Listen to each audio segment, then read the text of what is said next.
नमस्कार, सुप्रभातम। आज हम त्रिभुज के बारे में अध्ययन करेंगे।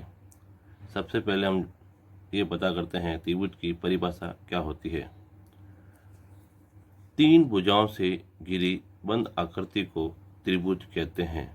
त्रिभुज को हम इस प्रकार से बनाते हैं जिसमें ये ए, बी, सी इनमें तीन भुजाएं होती है और तीन कोण भी होते हैं और इनके तीन शीर्ष भी कहलाते हैं। इसलिए त्रिभुज की एक सामान्य विशेषताएं जो होती है वो यह होती है, त्रिभुज में तीन भुजाएं होती है, ए बी सी और ए सी। त्रिभुज में तीन कोण होते हैं, कोण ए, कोण बी, कोण सी, जो मैंने लाल पॉइंट से इंडिकेट संकेत किया है। त्रिभुज में तीन शीर्ष होते हैं, जो इसको मैंने लिखा है ए बी सी। त्रिभुज के तीनों कोणों का योग 180 डिग्री होता है या दो समकोण के बराबर भी होता है। अब हम पढ़ते हैं त्रिभुजों का वर्गीकरण। त्रिभुजों का वर्गीकरण मुख्यतः दो प्रकार से किया जाता है, भुजाओं के आधार पर और कोणों के आधार पर। इस भुजाओं के आधार पर त्रिभुजों को तीन भागों में विभाजित किया जाता है। नंबर 1 विषमबाहु त्रिभुज, नंबर 2 समद्विबाहु त्रिभुज, नंबर 3 समबाहु त्रिभुज। कोणों के आधार पर त्रिभुजों को भी तीन भागों में विभाजित किया जाता है। नंबर 1 न्यून कोण त्रिभुज, नंबर 2 समकोण त्रिभुज और नंबर 3 अधिक कोण त्रिभुज। का वर्गीकरण मुख्यतः दो तरह से होता है, एक भुजाओं के आधार पर, दूसरा कोणों के आधार पर।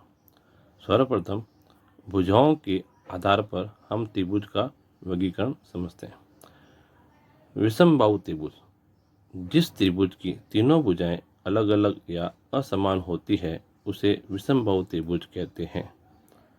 जिसकी तीनों भुजाएं अलग अलग है, ए बी सी ए सी। समद्विबाहु त्रिभुज, भुजाओं के आधार पर दूसरा नंबर त्रिभुज आता है समद्विबाहु त्रिभुज।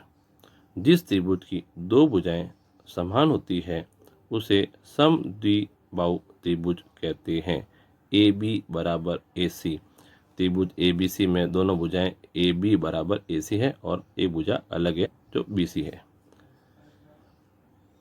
इस त्रिभुज की एक और विशेषता है, यदि किसी त्रिभुज की दो भुजाएं समान होती है तो उनके समूह कोण भी बराबर होते हैं।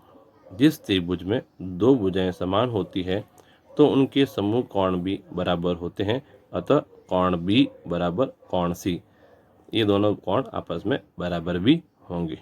तीसरा समबाहु त्रिभुज।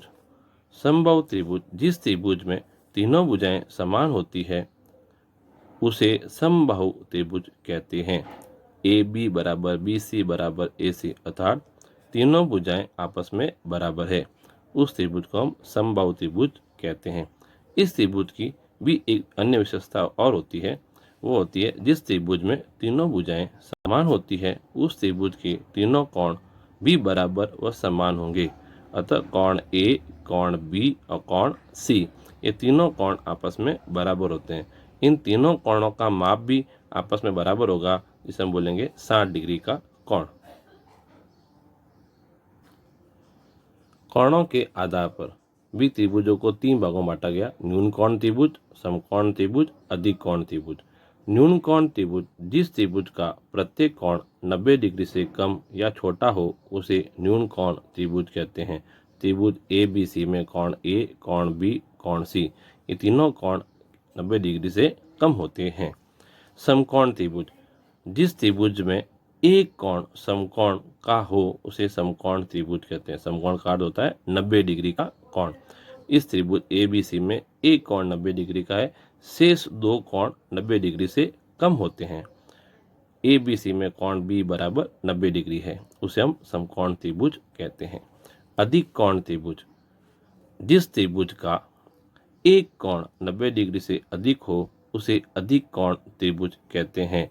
त्रिभुज ए बी सी में कोण ए बी सी बराबर 90 डिग्री से अधिक है, इस प्रकार इसे हम अधिक कोण त्रिभुज कहते हैं। एक गुण के बारे में जानकारी प्राप्त करते हैं। नंबर 1, एक त्रिभुज में तीन भुजाएं व तीन कोण होते हैं, इसके 6 अवयव कहलाते हैं। एक त्रिभुज में तीनों कोणों का योग 180 डिग्री होता है। त्रिभुज की किन्हीं दो भुजाओं की मापों का योग तीसरी भुजा की माप से अधिक होता है। त्रिभुज की किन्हीं दो भुजाओं की मापों का अंतर तीसरी भुजा की माप से कम होता है। इन बिंदुओं को हम उदाहरण के द्वारा समझने का प्रयास करते हैं। एक उदाहरण लिया मैंने। एक त्रिभुज है जिसकी भुजा का माप है 3 सेंटीमीटर, 4 सेंटीमीटर तथा 5 सेंटीमीटर। हम त्रिभुज का निर्माण करते हैं ABC। 3 centimetre, 4 centimetre, 5 centimetre. सर्वप्रथम हम भुजाओं की मापों का योग ज्ञात करते हैं।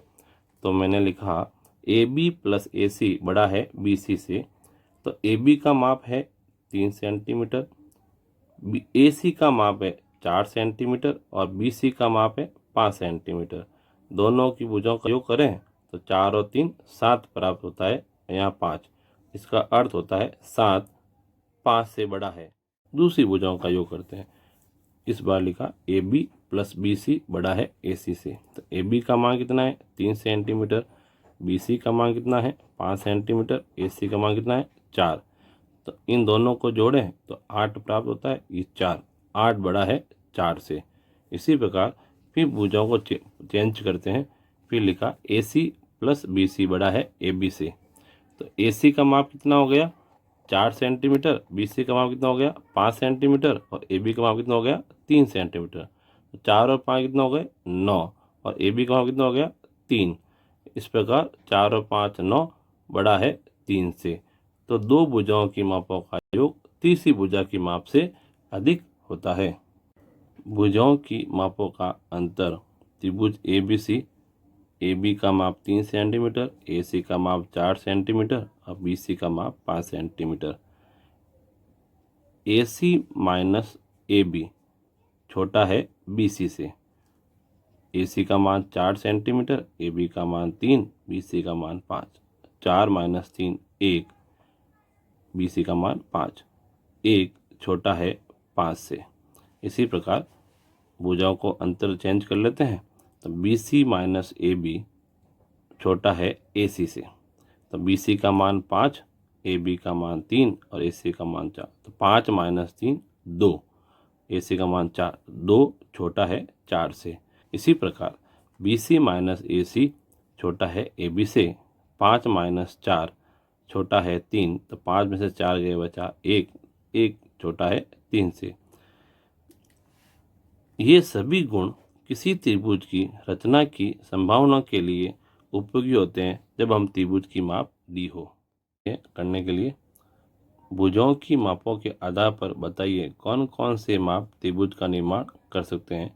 ये भुजाओं के माप दे रखे हैं, आप इसको एक बार अभ्यास करेंगे। एक संभव त्रिभुज के तीनों कोणों का मान ज्ञात कीजिए। त्रिभुज ABC में कोण A बराबर 70 तथा AB बराबर AC हो तो कोण B व कोण C का माप ज्ञात कीजिए। ये चित्र बना हुआ है, इसमें ये कोण A का मान 70 है, ये दोनों भुजाएं समान है, तो कोण B और कोण C का माप ज्ञात करना है। त्रिभुजों में अज्ञात कोण X का मान ज्ञात कीजिए। 3 प्रश्न दे रखे हैं, आप इनको हल कीजिए।